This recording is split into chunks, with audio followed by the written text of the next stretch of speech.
코건강관리 시리즈 6편 코골이와 수면무호흡 뭐가 다른 걸까? 같이 사는 가족 중에 코골이 심한 사람 한 명쯤은 있죠?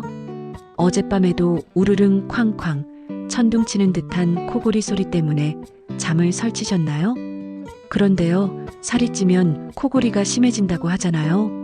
또 피곤할 때 유독 코를 많이 곤다는 말도 있는데 이건 모두 사실입니다.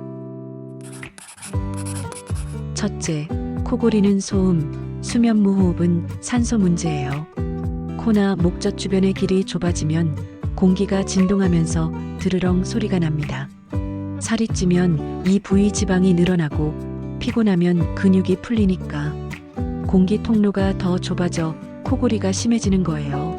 하지만 숨이 아예 멈췄다 다시 시작되는 건 수면무호흡증이에요.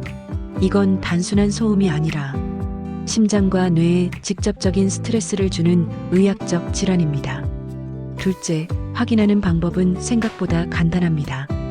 아침에 머리가 자주 아프거나 낮에 자꾸 졸리고 자고 일어나도 개운하지 않다면 이 중 2가지 이상이면 꼭 검진을 받아보세요. 자면서 산소가 부족해지고 있다는 신호일 수 있어요. 셋째, 해결의 출발점은 코 숨길 확보하기. 자기 전 따뜻한 수건으로 코 찜질, 카페인 줄이고 잠자기 전 3시간은 금식, 그리고 무엇보다 옆으로 눕기. 이 자세 하나만 바꿔도 숨길이 열리면서 코골이가 줄어듭니다.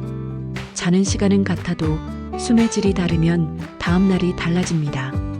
코골이는 단순한 소음이나 불편함이 아니라 몸이 보내는 중요한 신호예요. 지금 상태를 알고 관리하는 것, 그게 건강한 잠의 첫걸음입니다.